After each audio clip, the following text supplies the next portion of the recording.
Talk to me. WSRadio.com. Welcome to Track Talk, your connection coast to coast and beyond in all the latest news, developments, stake race analysis, and interviews inside the world of thoroughbred horse racing. From California to New York, Florida, and Kentucky, we have you covered. It's post time, live from San Diego. It's Track Talk. And we welcome you on a beautiful Saturday morning live from America's finest city. This is Track Talk. I'm Felix Taverna. First and foremost, a very happy Memorial Day to all the men and women, past, present, and the future, that are serving our country and have paid the ultimate price for our freedom. So for the men of the Army, the Navy, the Marines, the Coast Guard, the first responders, everyone, happy Memorial Day on this Saturday morning. Welcome aboard. We're live from San Diego. We're live from the WS Radio Network. And to kick off the radio program, I just want to take a moment to dedicate this radio program to a longtime friend of mine. He was a former San Diego Charger, and he loved horse racing.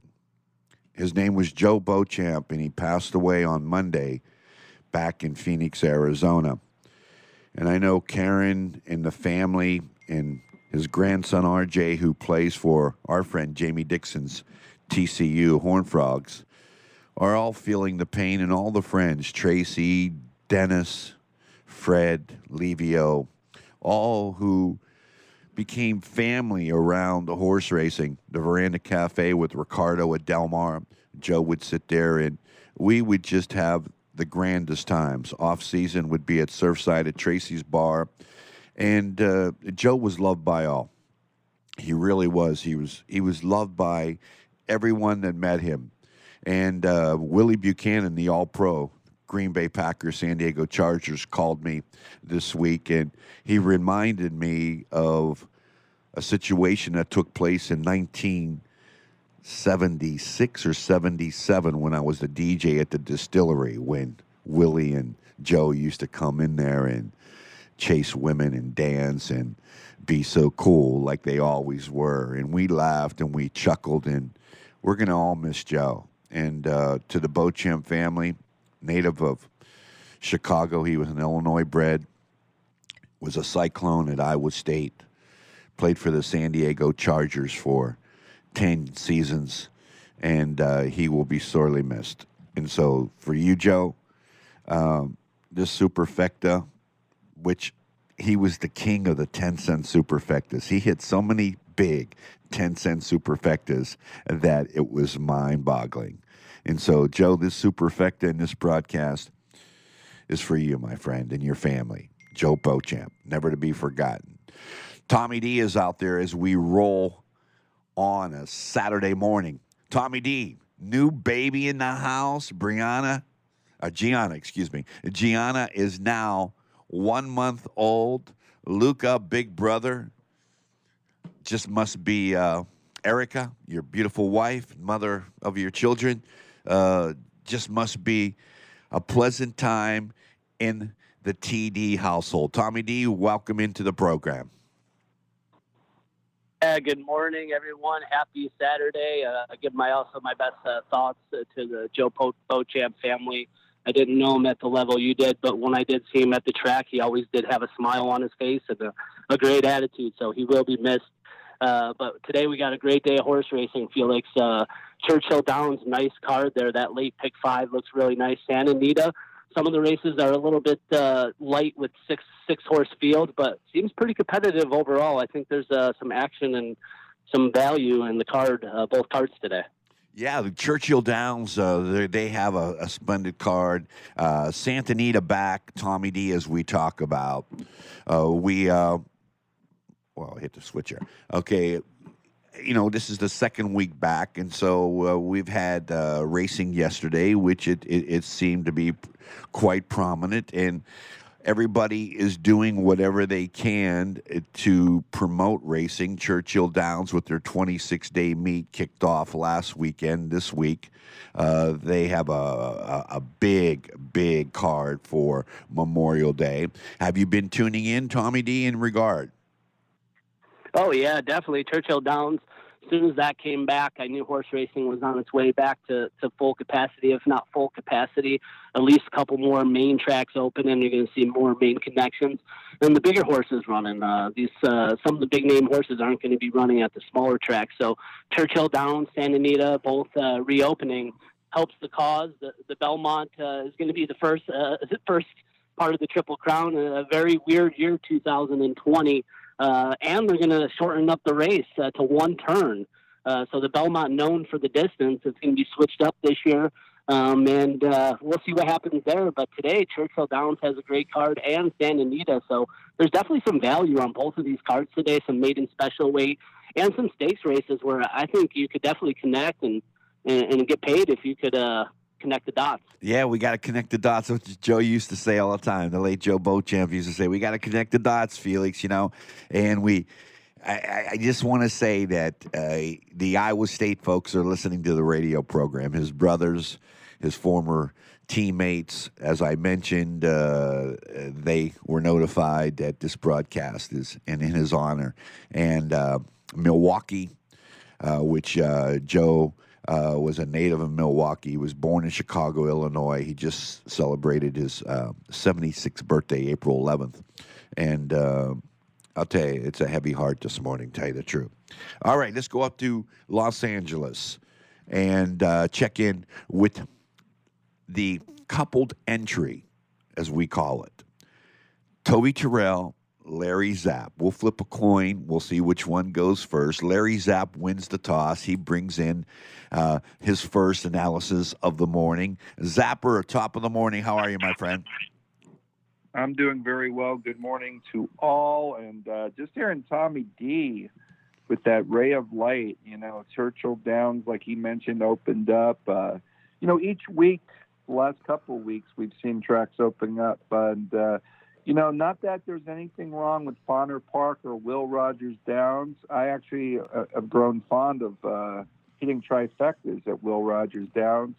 But Tampa and Gulfstream obviously stayed with us, and then Santa Anita opened, Churchill Downs opened, Belmont's on the horizon. They opened in Texas, I believe, yesterday at Lone Star. Riadoso brought some quarter horse flavor to Los Al, who really didn't go away. Doc Allred fighting off the politicians. Congratulations to him, keeping us interested in horse racing at night at Los Alamitos. But just nice to be thinking we've got a full slate. We're still the only game in town.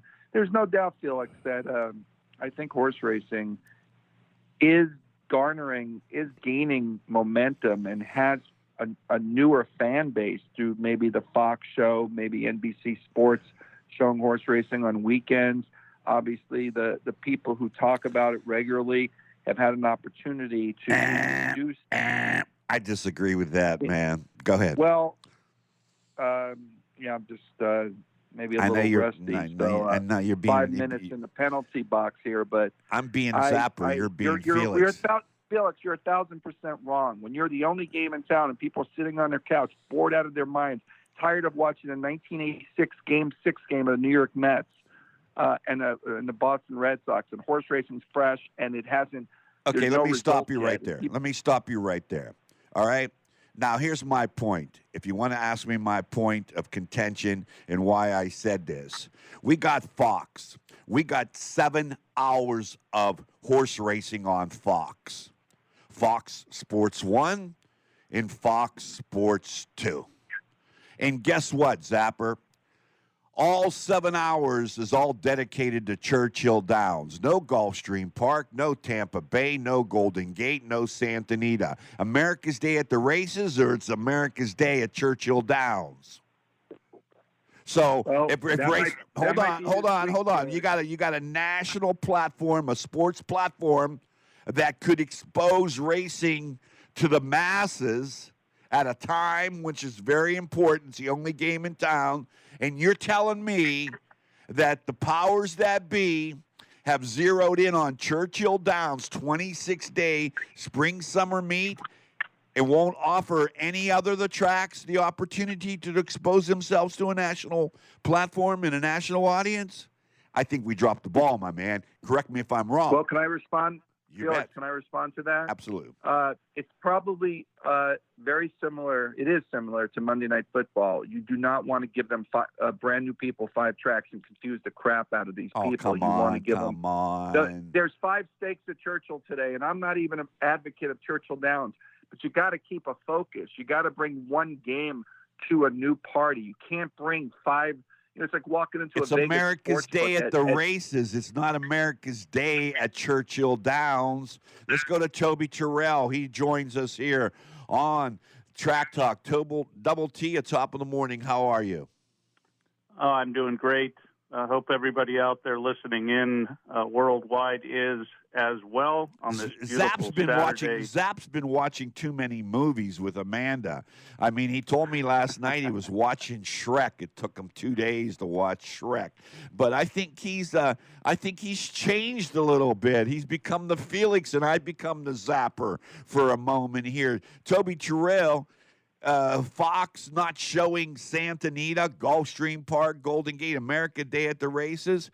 I mean, look, if you don't have TVG, you go to Fox and you go to ESPN or NBC Sports Network, which has 3 hours of broadcasting today in the afternoon, and that's where TVG pipes into NBC, but Fox, that's a disservice to our sport. America's Day at the races, now's an opportunity to showcase our industry. And that's what's wrong about our industry. It's so fragmented. It's so political. New York, Florida, Kentucky, California.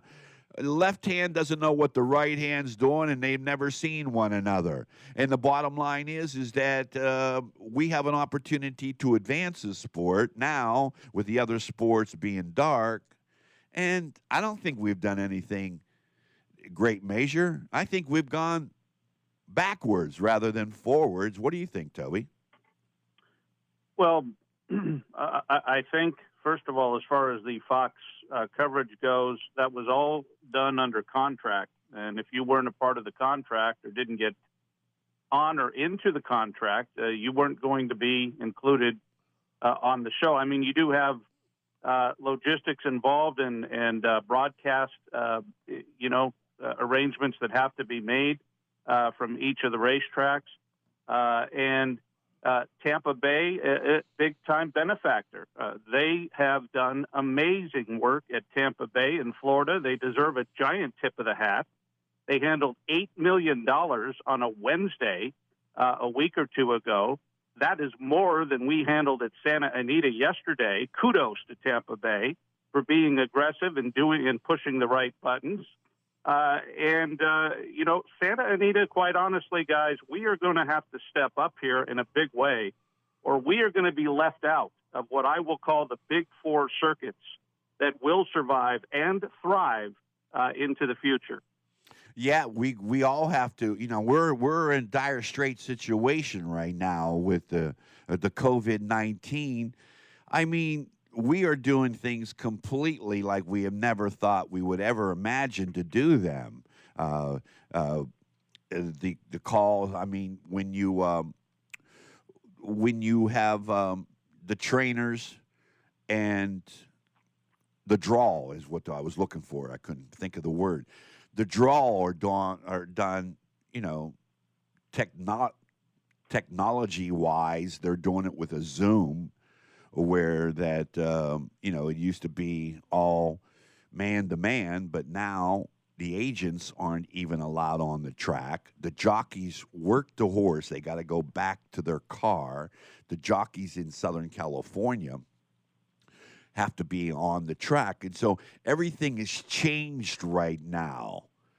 And it's not anything like what we have seen it. And we don't know where it's going to continue.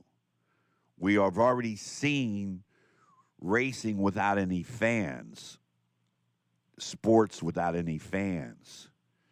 So this is the new normal without any question. Now, we have to piece it back together. Thank God the restaurants are opening, which is a small treasure without any question. Dan Spica, talked to him this week. Brad Everts from All Say 101 Spica over in Del Mar. Great supporters of our radio program from day one. Over 20 years for Dan Spica, 25 for Brad Everts. Just happy to see them getting back up. But there's restrictions. You can't do this. You can't do that. There's one menu. You can't stand around. You got to wait until all your people are there before you're seated and what have you. And so this is the new situation. We got our guest on.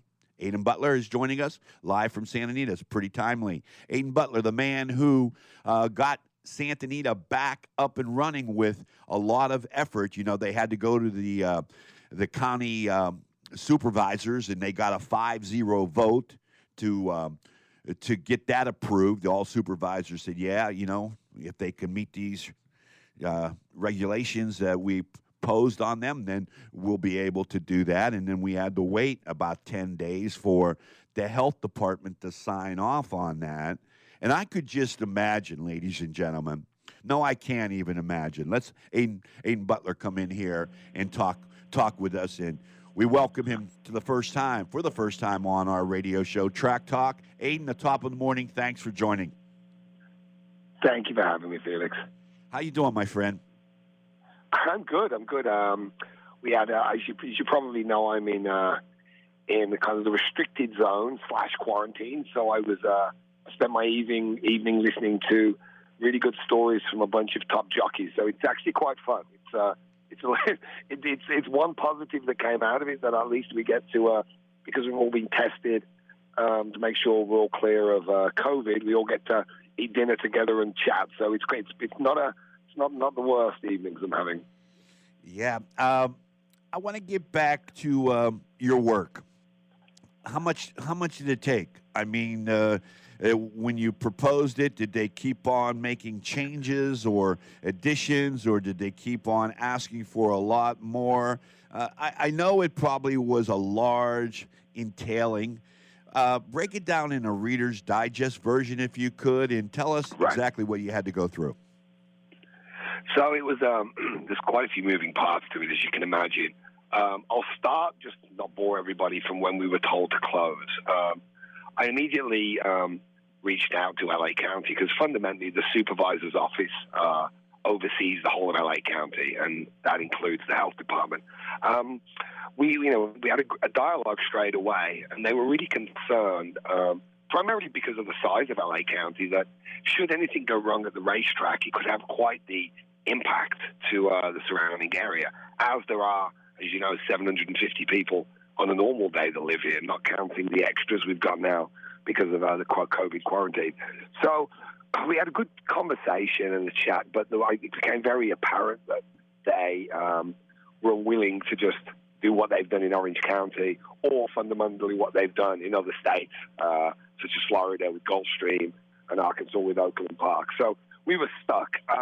I think at that point, and I'm really lucky, and I'm getting a lot of glory for this, but honestly, we've got such a good team here, Felix.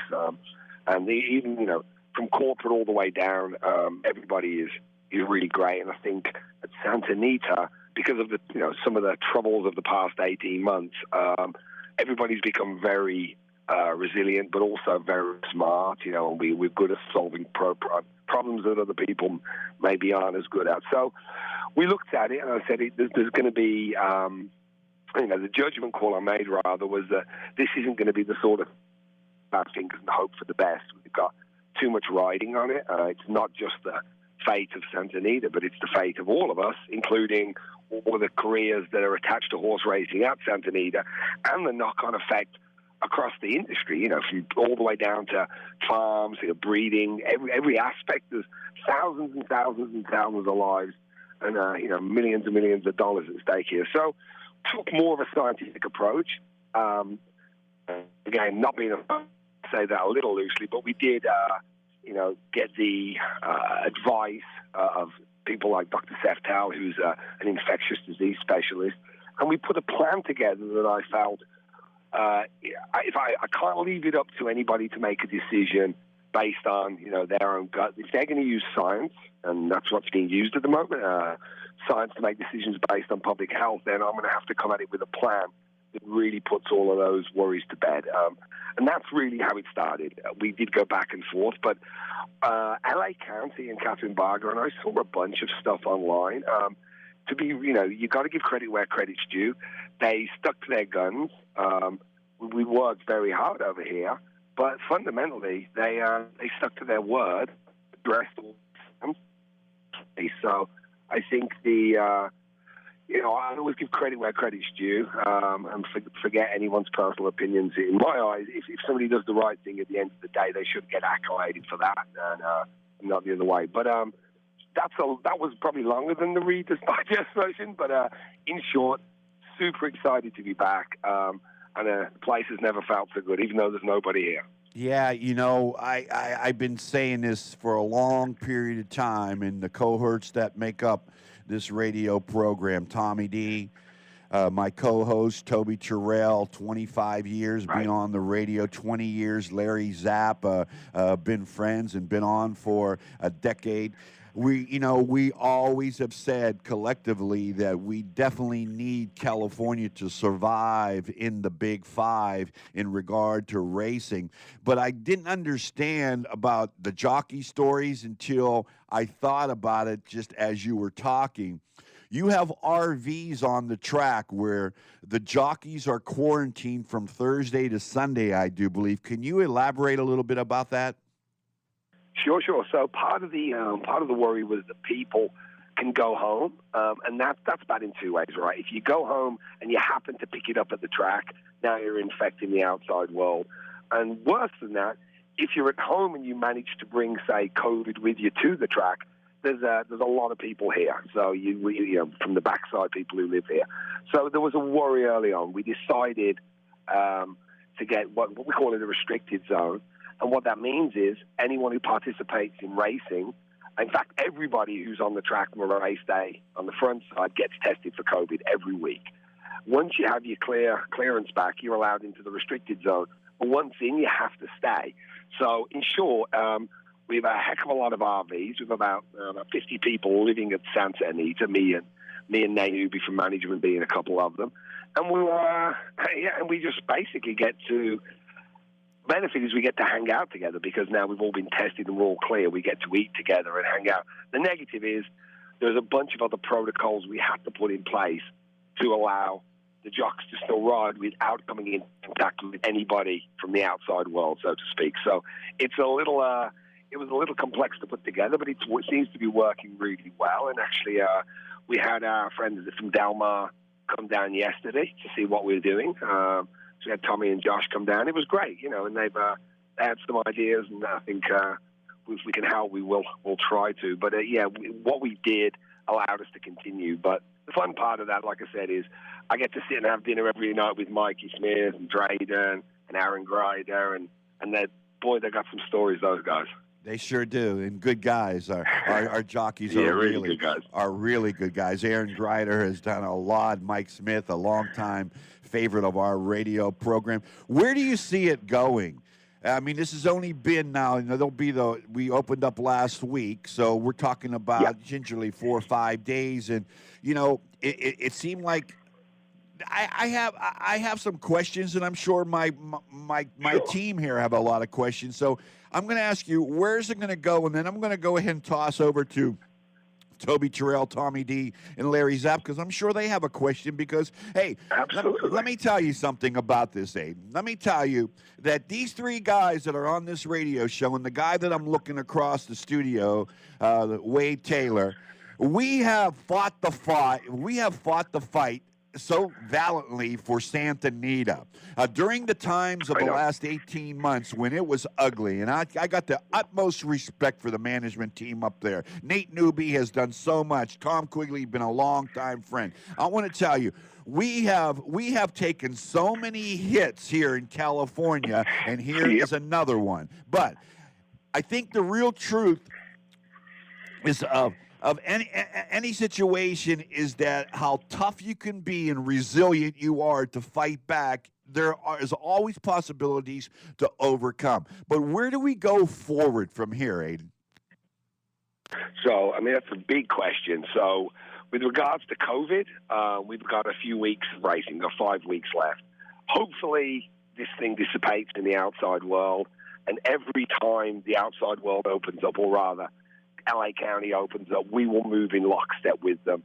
My hope and what I'm trying to work on now is a plan to get the owners back as soon as possible. And a lifetime hope. Without them, there isn't a sport. So I'm very aware, and I speak to the TOC quite often about things we may be able to do. So, again, that's the immediate for Santa Anita. If you're talking, what are we going to do long term? Boy, that's a big question. I'm assuming that's where you're going. I've got maybe a different look than a lot of people, or a different outlook than a lot of people, because I see day-to-day the sheer effort going in. And it's not just Santa Anita, it's not me, just me, Nate, the management team, the horsemen, so now, and I think if anything good's going to come out of this COVID situation, the positivity that we've all got, we can do it right, we can lead the way. So how do we do that? If you look at our problems, a lot of them are really negative optics. And I don't want to go on too much of a rant. If you ever want me to rant, I'll come back another day when I'm not stuck in a confined area with a bunch of other people. But fair enough. The bottom line is, horse racing at Santa Anita is, you cannot replace it. It's one of the most glorious racetracks in the world, but if not the most glorious racetrack in the world. It is. We have some of the best horsemen. We have definitely some of the best horses, and in my opinion, again, we have the best track. So how could this place be allowed to be in jeopardy? It's a big question, right? How the hell could Santa Anita even be thought of to be in jeopardy? And over the last 18 months, there's been some troubling times. So my outlook is, we need to fix the optics of horse racing. When people talk about, and again, going off topic and going into horses getting injured, it's soul destroying. It really is. We're all involved. I'm the first guy out there and the last guy off. I'm there when the vets get there. It's brutalizing. But if you look at what is Santa Anita, it's not only the most glorious racetrack in the country, it's the largest thoroughbred training center in the country. So I'm all for reporting. In fact, I love the fact that we are so transparent out here and report. But when you look at the fact that we have over 400,000 trips a year over our race surfaces, and we report and every single thing that happens, from a horse getting injured coming out of its stall, a horse getting injured really doing nothing, another horse could run into it, and yet there's a small group of people out there who take that transparency and turn it and twist it and use it in such a way that the outside world and people who are non-racing people get horrified. It is a sheer volume thing at the moment with Santa Anita. We are no more dangerous than anywhere. In fact, we're a lot safer than most tracks, but we are very transparent. But that's our charge in California. We're a very transparent state. People want to know what's happening, and animal welfare is the core of everything that we should do as a sport that relies on animals to perform. So for me, I take it as a good challenge, and the background noise of a few angry people who are using not only this COVID situation, which is very upsetting to me, that they take something that was nothing to do with horse racing and twist it to try and put people out of work. That to me is it's really one of the challenges. But Santa Anita, as I said, I think last night to a few of the judges, there'll never be another Santa Anita. So if this one isn't worth fighting for, what are you ever going to fight for? Absolutely. I agree with that statement totally. I mean, Santa Anita, and I've said this over the last couple of years, especially the last 18 months, and anybody who would listen to me, we need Santa Anita. With the closure of Hollywood Park, we need Santa Anita to succeed, for California racing to move forward. We need them to be as healthy as possible. I have one additional question before I toss, and this was on my mind for a long time. After the LA supervisors voted 5-0 to approve that Santa Anita possibly could reopen with the health department's blessings and the checkoff and what have you. Did you ever think and I did, and I wanted to, that they're, because it was taking a while. It was, 5 days, 6 days, a week, 12 days, no word yet. And we were all planning with, the May 15th So and what happened. Felix, let me take the blame for that, because what actually happened was I was in communication daily, if not twice a day, with either Catherine Barger's office directly, someone from the health department, Anna, who was amazing, Catherine Barger's chief of staff. The problem was they couldn't give me a commitment. I was ticking every box, and because of the sheer amount of work we put in, there wasn't a time where I felt it had got away from us. It was like, well, what are you going to do with this? Bang, bang, bang, we've done that. Oh, good. So I felt really confident, but again, I kept putting little bits out to the community, like, look, I'm confident here, we're going to be good. But I didn't have an actual green light. So for everybody who wasn't inside my head, I guess, or wasn't in the direct management team, it looked brutal, because I was saying, I feel good, and people would ask me the question, do you have a green light? And I would say, not yet. So I think in fairness, because we've got to be fair in life, there's enough unfairness around, so when you see it, you got to do it. In fairness, they kept me in the loop. They kept walking me through, look, I think you're in a good spot, but we got to wait for this. And then when he got to the health department, the doctor would ask a question and need clarification again, so I would get that and clear the clarification up for them. It was an awful set of... the last thing I wanted to do was make a statement that I couldn't live up to, right? And so I didn't.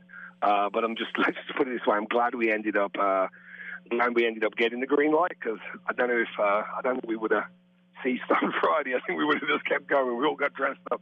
We were going to keep going anyway. So it was a really good thing for all of us. So the follow-up to my question that I proposed is, and I'm real serious and concerned about this, was there any thought on your mind when it was taking a while or getting the green light that there might have been some political sabotage with these animal activist groups like PETA, and who have constantly been on the grounds of Santa Anita protesting horse racing and wanting to see Santa Anita and California racing go by the wayside? Was there ever, and be honest with me, please, was there ever any thought in your mind that maybe the reason why is because somebody is trying to finagle their position to the health department, and it was politically motivated? Well, honestly, mate, no, and I'll tell you why. Because this isn't a new phenomenon for us. Very few people making outlandish claims and basically, splying to get some sort of disruption done. Now, on a daily basis, we have people call up the local health department, who fundamentally are the ones who come out and check. We have people call up the local police department, who again have to come out and check. So talk about wasting taxpayers' money. It's a joke. And as we've done this so often now, I have a good dialogue with, again, not only LA County, but I have a great dialogue with the people on the ground doing, getting the calls and doing the work. And I believe using this time is one of, across the country, but one of scary for a lot of people, and a lot of people have been impacted, using this time as the hook to try and do more damage to horse racing. I truly feel, and again, maybe I'm a good reader of people, and maybe I could have been wrong, but I felt that everybody felt like enough's enough here.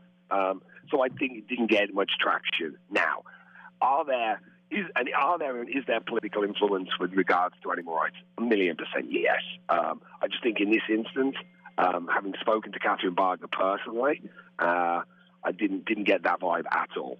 And again, I think it wasn't as bad for me because I was in communication daily, not getting necessarily reassurance, but getting answered in a timely manner. So I didn't feel like I was out in the wind. But a lot of people, because they weren't privy to that, were feeling that way. And I think I summed it up best when I spoke to a couple of trainers.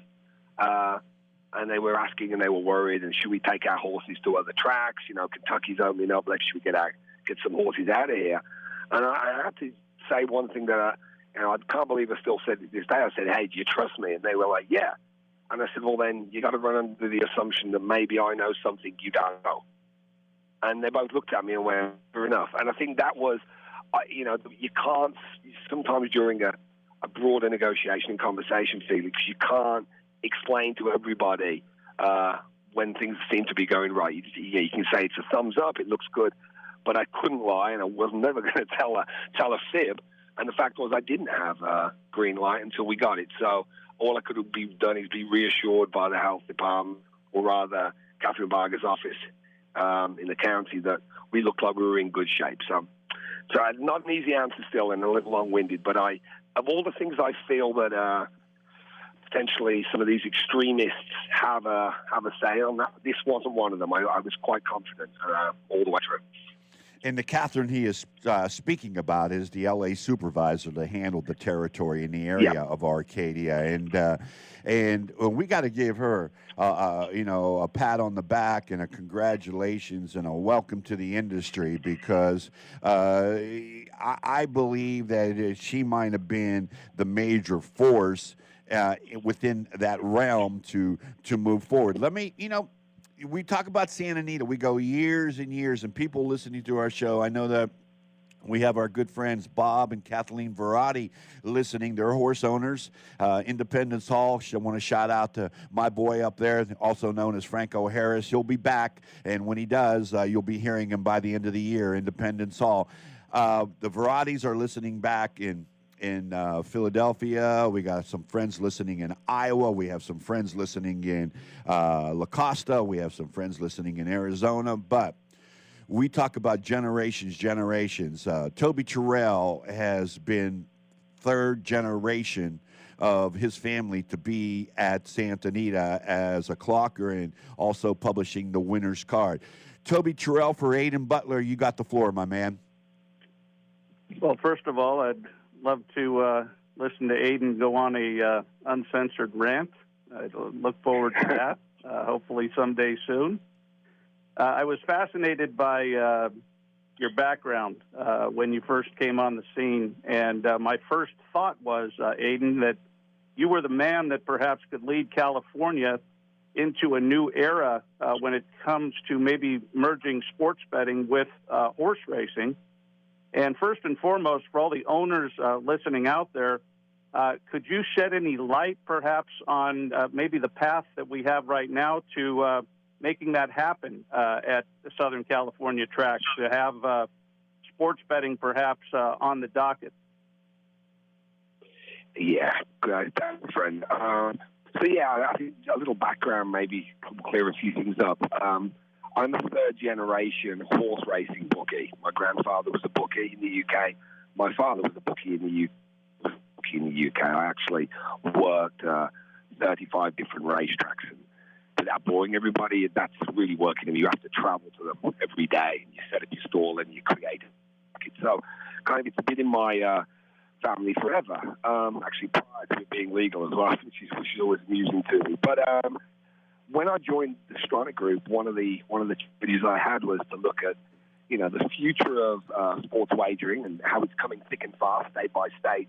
What does that mean? And you guys will understand it, but what does that mean to horse racing? And primarily, what does that mean to parimutuel wagering?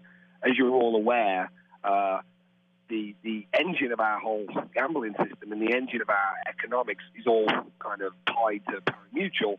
And when you talk about fixed odds, particularly if you talk about fixed odds with horse racing, what does that do? It's fine letting people bet, but if the money isn't coming out of the system to pay for all it pays for, and I think if we just learned from the COVID situation that as soon as that stops, things get pretty precarious pretty quickly. So that was why I was brought on. And Santa Anita kind of came in the middle of that because I was living out of Miami, working at Gulfstream Park, and then when the Santa Anita issue happened, I kind of came down and joined in. So where are we at? So there's a few things going on in California specifically. There are some conversations now with some of the tribes of what do we do? How does this look?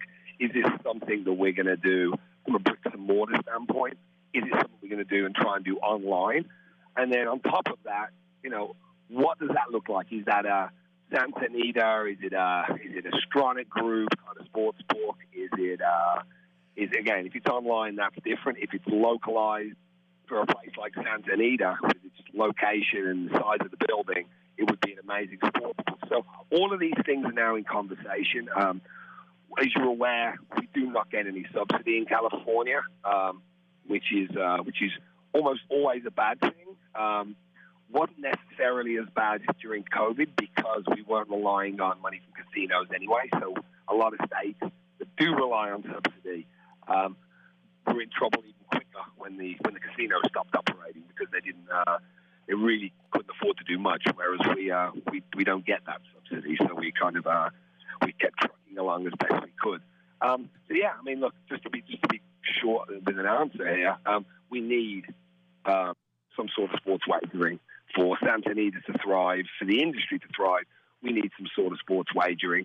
How it comes in what form is still open to debate, but any form would be good, and we just have to make sure as we're going through, we have to be mindful and thoughtful that we don't get the answer to our dreams, which is fixed odds wagering. But in doing so, we damage the very kind of core engine, which is pari-mutuel. We don't damage it along the way. So it's quite the debate, as you can imagine. Yeah, we were talking about this with Nick Canepa of the San Diego Union Tribune, Felix, once again, and, that they need to get enough signatures to get it on the ballot in November. And the 7 Indian tribes have the bulk of the bill favoring them. However, they did allow four California tracks, Santa Anita, Los Al, Del Mar, as well as Golden Gate Fields, to be a hub for sports betting. No internet wagering or no phone betting will be a part of this bill initially, but down the road it will be. So I don't know if that is in the best sense of, for racing it would be because the tracks, and in order for you to make a sports bet, you couldn't pick up your phone or go online. You could do that if you had an offshore book or a bookie, whatever the case might be. But if you didn't, then you could go on track, and that could be really good. Let me toss up to Larry Zapp for Aidan Butler. Larry Zapp, how are you on a Saturday morning for Aidan Butler, if you would, please? Well, I'm doing as well as I can, and nice hearing you explain what you've had to go through to get us reopened, Aidan. But we all know that sports wagering is necessary because we don't feel we're going to have casinos in Arcadia on the property. And what I've seen it do at Monmouth Park, for example, in New Jersey last year, was it paid a huge debt, and then they were ready to have huge purses. And obviously they're waiting on sports to start, or they can't really have sports wagering, or casinos need to open. More importantly for California is I'm a bloodstock agent who also has been doing radio and trying to get the word out that this is a great game to get involved in and a great game to follow. And my owners are restless. They want to come to the track. I know you're doing what you can. I want to go to the track. I've only been going to Santa Anita in the mornings for the last 20 years. I can social distance. I can sit up in the stands. I can put a tent up around me. I just want to go. I live 5 blocks away from the track. What can you tell us about I know San Diego has more lax situation and they're opening restaurants. So for the next 5 weeks, do you see any owners? Do you see any clockers? Do you see any media people being allowed into Santa Anita? These are good questions. And the answer is, yeah. I mean, we need to, obviously without putting ourselves in jeopardy of getting the place closed down, we need to start. And I think I touched on it briefly. We need to get people back, the owners, the clockers. These are the lifeblood of the sport, right? This is what makes it the sport it is, and even makes it a sport. So we have to be very thoughtful and mindful when we do. It's great for me to have people back. It brings a level of normalcy. It actually, as you know, things like just choose a random part of that. If you talk of clockers, They help the economic engine. They help with handle. They help with getting the word out. So all of these things are much needed for this industry. But I think the conversation I had with the guys internally was, look, first weekend, I don't even want to have a conversation about it. We've barely got the place back running. It would not be a wise decision. This weekend, I need to get through again and prove out that all that went on last weekend was down to talent and not luck. And then next week, looking forward, we're starting to look. I'm not going to say what they are because I don't like making promises I can't keep. But I will promise you one thing: we're giving it everything we've got. the same level of energy that we put into getting the place back. We're looking at the same level of energy into trying to get this place back as normal as it can be without making it any more risky for anybody who's involved. I think that's great. Felix, I just want to say one thing to Aidan. Listen, what you guys had to go through last year, fixing our game, meaning correcting issues with the welfare of the horses and the people working with the horses. And even though Santa Anita's name isn't where it once was, it's getting back there. I just want to congratulate you and your team for working so diligently to correct an issue that needed to be corrected. I mean, I'm an advocate of horse racing and the safety and love of these horses. And what you guys have helped do is clean our sport up here in California. I think it doesn't get often mentioned, but it's a big step forward going forward, that now we watch our races. We go out in the mornings when we can, and we watch the safety come first to these horses. So my hat's off to Santa Anita and the management and everybody who's worked this hard to get us back on the beam of keeping safety first. Thank you, Aidan. I appreciate that. I really appreciate that. And the whole industry in California broke their back to make the adjustments needed. Where we found things that could have been done better, we certainly did it. And then look, it's not a kind of a flick your fingers and it's all fixed. There's always more you can do. There's always more you can change. But I'm feeling pretty confident. And I think when you look at Santa Anita, and the place is worth it. That's really the bottom line here. If Santa Anita's not worth saving, I don't know what is in life. So when everyone puts this extra work in, we're all doing it with the greater goal of making the great race place again. And I think what gives me comfort is when we get full field, you see what happens with the racing. You see the handle. This place is as good as anywhere still. So you can make the argument, if we can get the horses back, this place immediately will start to rival anywhere in the country. So how do you get the horses back? Again, without boring all the listeners, but you offer very competitive purses. And they don't necessarily have to be the best because, with the best location, it's absolutely beautiful in California. But you've got to be competitive. And I feel if we can fix the purse situation, get competitive purses, we will get the horses back. Trying to trailblaze with a lot of reform. We're trying to make it the safest racing in the world. We really are. I mean, these are not just words. We have more experts working for us. We have an amazing veterinary team.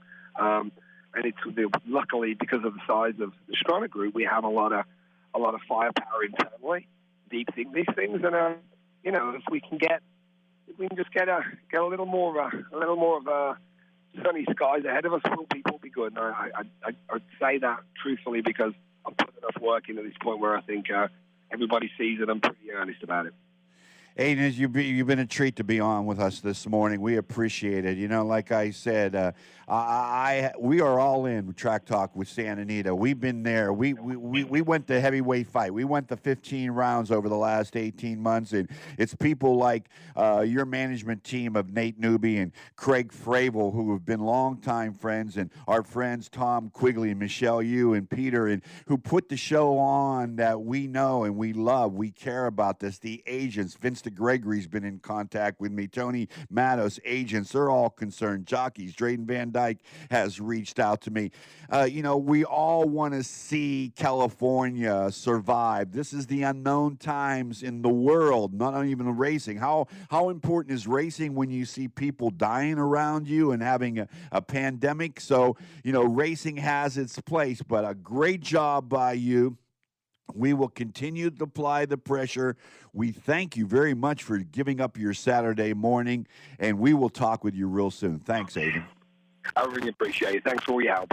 You got it, buddy. Aidan Butler, he was the man at Santa Anita. I don't even know what his title is, but he's the director of getting racing back into the realm. And we're ready to go here. Wade Taylor, thank you for mastering. Now, we're getting an overload. We're getting a very, very large audience this morning. A lot of things happening as the computers are ticking and ringing up numbers and what have you. And we're on WS Radio. And by the way, WS Radio's been there all the way. All right? We are no Johnny come lately.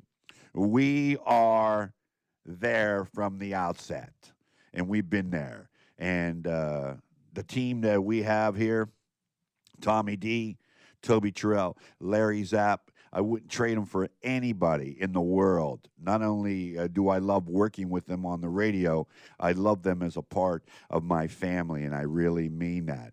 Hey, guys, there's people listening in their text and say, you guys got any hot winners today?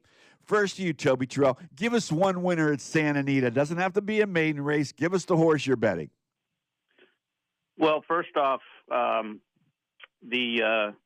big race of the day, guys, is definitely at Churchill Downs, because you have the Matt Wynn, which has Kentucky Derby implications, and you have Maxfield, who was the big horse until he went down going into the juvenile run here at Santa Anita. So that'll be a fun race to watch. I think there's a real live big long shot in that race. Wow. That is going to run lights out.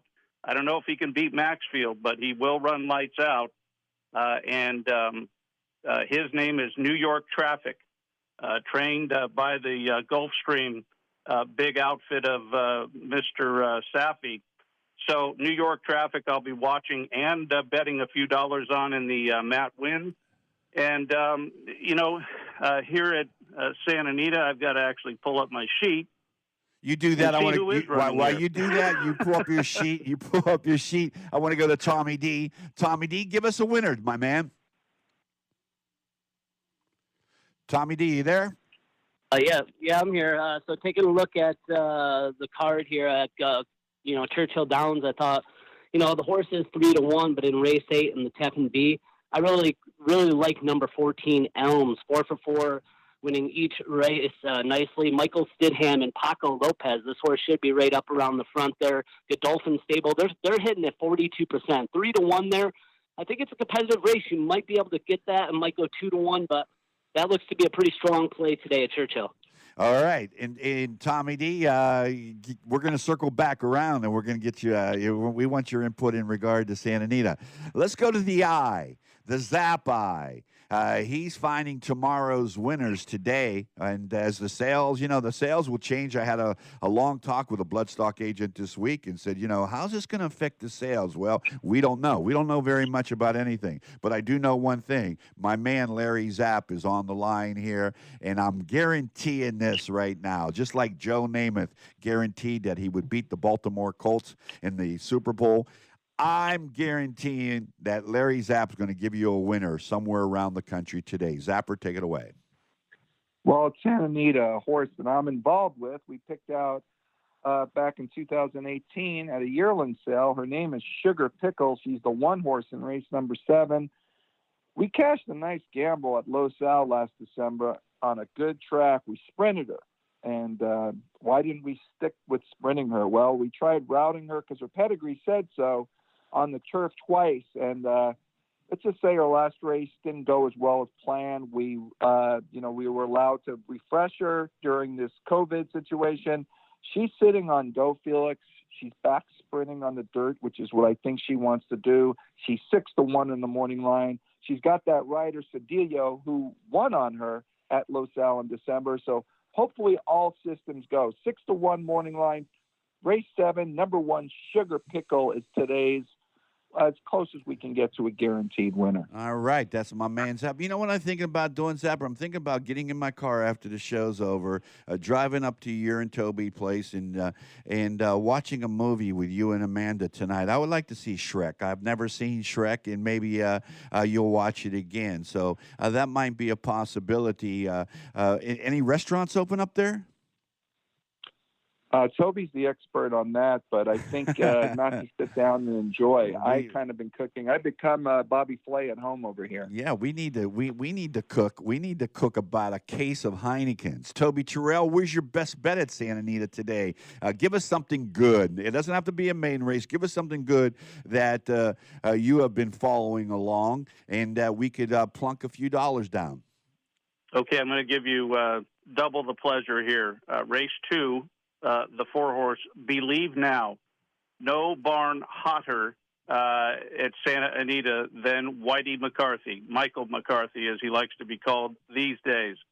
This horse was best in his debut effort. He's a big, stout, strong-looking horse, and he had traffic issues, a poor start, and everything else, and still was flying like he was still going to win. So Believe Now in race 2. And then Felix in race 9, you mentioned longtime veteran agent Tony Matos and his sidekick of many decades, Vince DeGregory. He is now representing Edwin Maldonado. Yes, and what he is. a team they might become. Yeah. Race 9, Felix, the number 9. Dr. Hoffman will be out on the lead and clear under the hands of Edwin. Hopefully he stays that way where it counts in the stretch. Good luck to them, and I'm happy for Edwin and Tony hooking up because I've always loved Edwin. I always thought he needed, and he's so fit. He's taking care of his body. He looks great. He feels great. Tommy D, what's your best bet at Santa Anita today?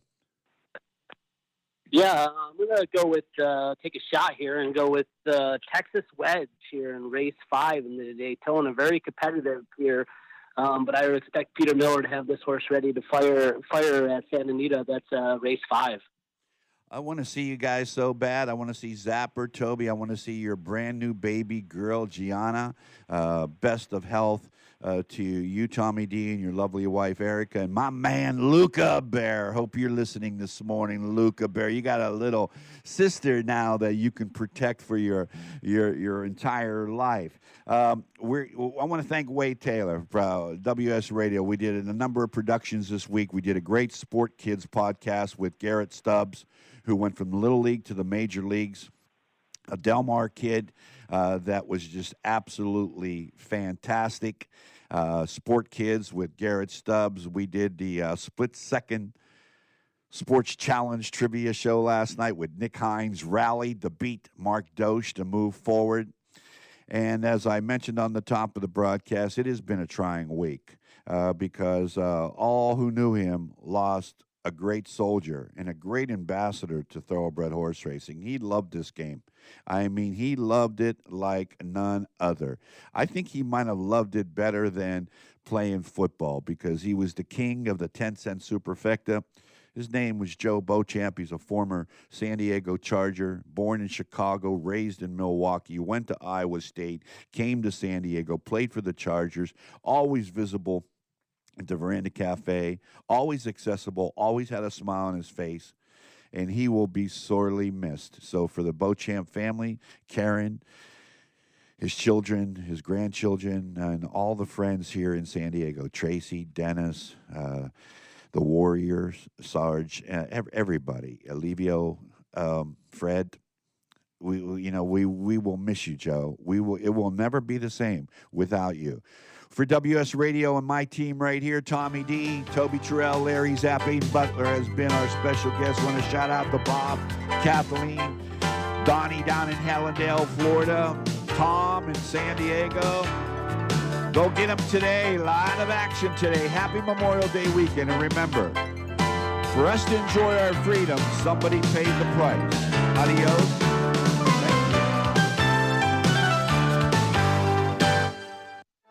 Have you tried DRF Formulator PPs at drf.com? Take your handicapping to the next level with premium features not found in DRF Classic PPs, including one-click access to complete race charts, full-screen video replays with both standard and head-on views, add your notes for a card, horse, or trip, and access from any device.